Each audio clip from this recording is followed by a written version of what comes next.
A digital border wall has been steadily built along the U.S. Mexico border for the last 4 presidential administrations, overseen by the Department of Homeland Security, otherwise known as DHS, and supported by Democrats and Republicans alike. The Biden administration plans to increase this digital border wall funding, marketing it as a gentler or smarter alternative to Trump's border wall. But these technologies are an extension of the Trump administration's border infrastructure buildup, not a break with it. Funding these border surveillance technologies will only continue the massive and unchecked expansion of government surveillance on immigrants and communities along the southwest border and far into the interior. What I just read to you was taken from the executive summary of a 25-page report titled The Deadly Digital Border Wall by Mi Gente, Just Futures Law, and No Border Wall Coalition. A large majority of what I talk about in this episode will be pulled from this article, so if you're interested, I highly recommend giving it a read.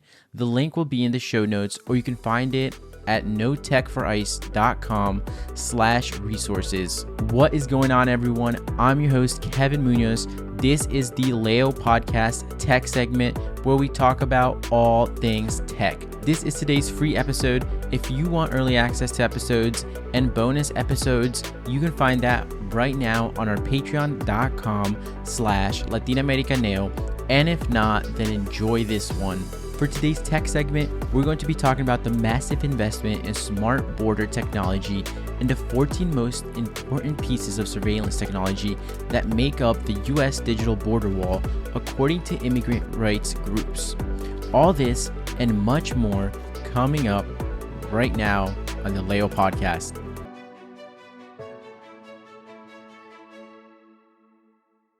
I'm sure by now a large majority of you have seen articles regarding the U.S. testing robot patrol dogs on its borders, and we'll certainly cover this and much more in the episode. But before we do, it's important to understand that the use of technology by the U.S. border agencies is not new. As early as 1919, the U.S. government deployed armed aerial surveillance and reconnaissance of the border region. However, what makes contemporary smart borders unique is the sophistication of the technologies that they embody, the scope of the personal data they can collect, and the integration of these systems with one another. The U.S. government's use of surveillance technology in the border zone has military roots.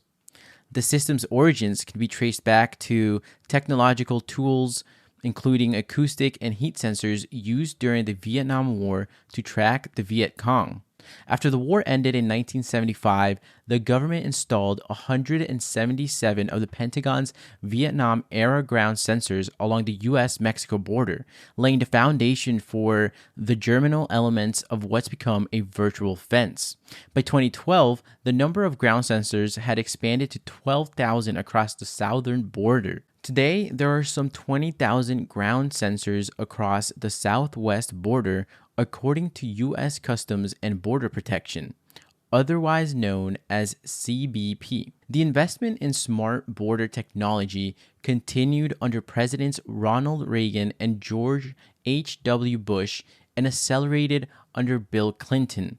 In the early stages of Clinton's presidency, the government launched an automated biometric identification system that collected migrants' fingerprints, photographs, biographical data, and arrest records.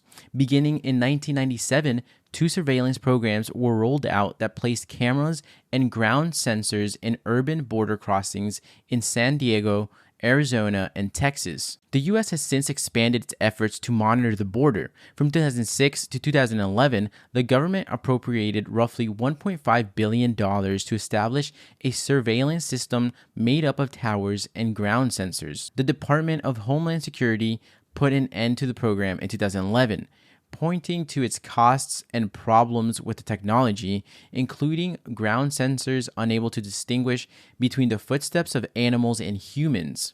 But just a few years later, in 2014, the Obama administration awarded the Israeli defense contractor Elbit Systems, which built smart wall systems in Gaza and the West Bank in 2002, a $145 million contract with CBP to build a network of 50 surveillance towers across southern Arizona.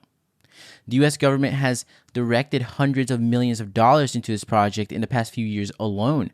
From 2017 to 2020, Congress appropriated more than $743 million to CBP to fund border security technology, according to a February 2021 report from the Department of Homeland Security Office of Inspector General. The Biden administration has promoted the use of a smart or digital border wall, one that uses drones and automated long-range cameras along with common migration routes, video surveillance, expansive biometric data collection, including DNA samples of everyone apprehended by Border Patrol agents, and other technologies to identify and apprehend migrants. The administration plans to spend $4.3 billion building the Homeland Advanced Recognition Technology System, a database that in its current iteration already includes more than 200 million people.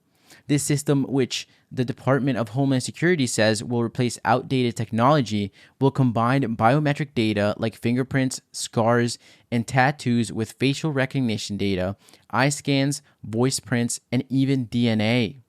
It would also draw from social media and include political affiliations, religious activities, and merge information gathered by the United States, Mexico, Guatemala, Honduras, El Salvador, the United Kingdom, Canada, Australia, and New Zealand. Homeland Security officials say the system will be used for national security, law enforcement, immigration, and border management, and other purposes. I wonder what other purposes they have in mind. Critics of the technology, called HART, argue that it will infringe on people's constitutional rights by making them fearful of participating in demonstrations or criticizing the government on social media, as that information may be added to the database and used against them. Now let's dive into the most important piece of surveillance technology that make up the U.S. digital border wall today, according to the report. You're listening to the Leo Podcast. I'm Kevin Munoz. Support for today's episode comes from my Patreons. If you enjoy the show and are looking for bonus content and to further support the show, then head on over to patreon.com/latinamericaneo or visit my website latinamericaneo.org to join the growing Leo Podcast community. Because the learning doesn't stop with this episode. There's also some sick merch on my website, everything from shirts, coffee mugs, and tote bags. All info will be at the bottom in the show notes. Now let's get back to today's episode. Number 1 is automated license plate recognition. This is a camera system that takes pictures of car license plates as it passes by and logs other relevant information like date, time, and place. Immigration agencies install these cameras at and near borders. CBP pays Motorola Solutions for it, while ICE pays Vigilant Solutions. Number 2 is integrated fixed towers. Along the U.S. Mexico border, CBP operates tall towers designed to spot people from almost 10 miles away. The agency has paid the Israeli military contractor Elbit Systems to install these structures. Number 3 is remote video surveillance. These surveillance towers are slightly smaller and movable.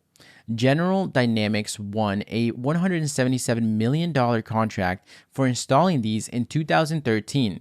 The project is scheduled to be completed in 2023. Number 4 is mobile video surveillance system. This consists of a telescope, a laser light, a thermal imaging device, and a video system that's attached to the back of a truck, which itself is equipped with a geospatial analytics.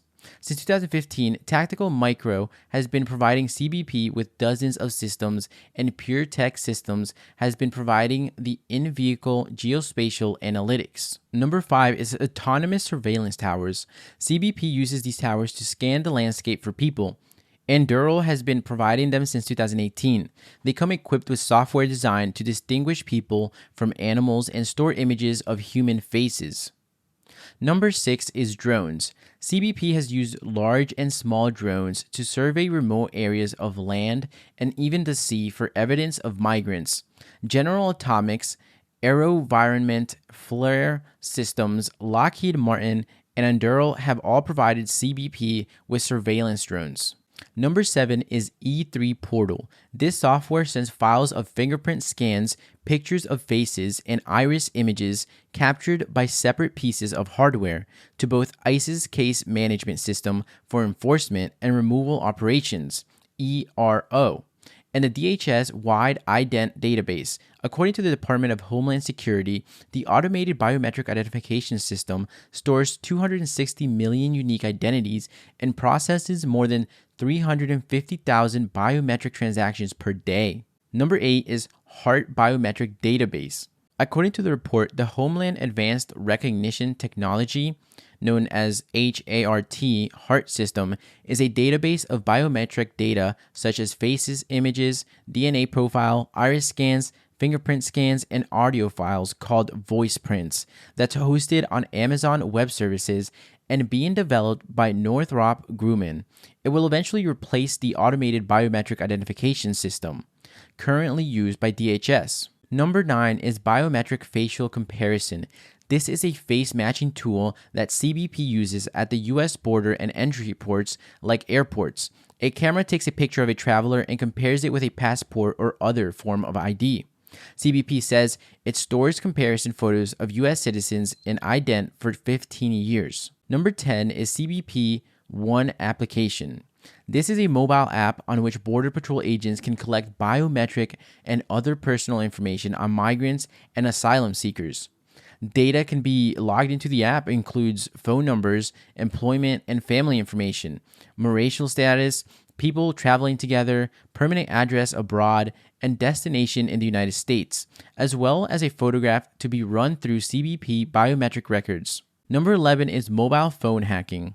Using services from the Israeli company Celebrite, Canada's Magnet Forensics, and the U.S. company Grayshift, CBP can search mobile phones and other devices for information about a person. Grayshift and Celebrite can sometimes unlock phones. U.S. border agents don't need warrants to search people's devices, according to a 2019 court ruling, and border agents searched more than 40,000 devices in 2019. Number 12 is Vehicle Forensic Kits.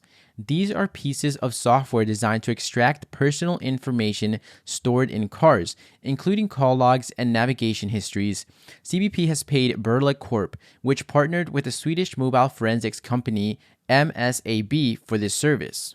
Number 13 is Vental Location Tracking. Vental, a subsidiary of the data broker Gravy Analytics, sells licenses to CBP and other DHS entities that allow them to use consumer cell phone data to track migrants and asylum seekers. A DHS document leaked to BuzzFeed News said it was possible to combine the consumer location data with other information and analysis to identify an individual user. Number 14 is Intelligent Computer Assisted Detection. ICAD is a system of underground sensors and cameras that detects the presence or movements of individuals and sends data back to CBP. Border Patrol agents then seek out the people captured on ICAD, asks these people for their biographic data, and store this information. And finally, number 15, the latest addition to the United States Border Force could be robot dogs. The Department of Homeland Security released new details last week of trials of quadrupedal robots on the southern border. These machines are being tested in a variety of surveillance-focused roles, and although the DHS has shared no timeline for full-term deployment, they did say that trials were successful and that work with these machines will continue. These machines are built by Ghost Robotics, rival to better-known Boston Dynamics, that are makers of the Spot robot. Ghost Robotics' most popular model, the Ghost Vision 60, stands 2.5 feet high, weighs 70 pounds, and can travel over 7.5 miles in 3 hours on a single battery charge. They can also navigate autonomously or be controlled manually and can be equipped with several of payloads, including thermal and night vision cameras. In the past, Ghost Robotics has even shown off prototype models equipped with guns, though there isn't any suggestion that the DHS is testing such payloads. The main appeal of these quadrupedal machines is that Unlike tracked or wheeled machines, they can navigate any environment humans can, including steps, stairs, steep hills, and rocky terrain. However, despite how sophisticated these machines are, they have clear limitations. Real-life trials have highlighted several potential problems, including limited battery life and erratic behavior. With the machines sometimes falling over for no apparent reason, political and civil rights groups have also criticized the use of such machines as dehumanizing, especially when robots are used to interact with members of the public. Notably, the U.S. border forces involved in these recent trials, like the Custom and Border Protection, known as CBP, are notorious for dehumanizing behavior towards immigrants. An investigation in 2021 by Human Rights Watch detailed 160 internal reports of physical and sexual abuse of asylum applicants at the border in recent years. In its blog post, the DHS compares the deployment of robot dogs on the border to airborne drones as force multipliers that can supplement the work of human agents.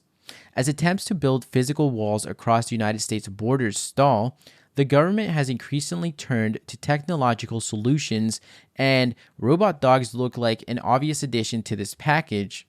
As the DHS concludes, quote, "Don't be surprised if in the future we see robot Fido out in the field walking side by side with CBP personnel," end quote. So there you have it. That's all I have for all of you today on the Leo podcast. I'm Kevin Munoz, and for those of you on Patreon, I'll see you in the bonus episodes. Otherwise, I'll see you in the next episode, and as always, feel free to send me a message with your thoughts on today's episode or with any interesting topic that you'd like to see covered in this podcast. Thank you for listening to today's episode. If you enjoyed it, please share it with a family or a friend and rate it 5 stars on Apple Podcasts and Spotify. It helps tremendously in order to bring more awareness and educational resources to our community. For more information and to stay up to date with what I'm doing, you can follow me on Instagram at Latinoamericaneo. And if you need more information and resources, you can visit my website, latinoamericaneo.org. I'm Kevin Munoz. This has been the Leo Podcast, and I'll see you next time. This podcast is not investment advice. I am not a qualified licensed investment advisor. All information on here, including any ideas, opinions, views, predictions, forecasts, commentaries, suggestions, or stock picks expressed or implied, are for informational, entertainment, or educational purposes only and should not be construed as personal investment advice. Conduct your own due diligence or consult a licensed financial advisor or broker before making any and all investment decisions.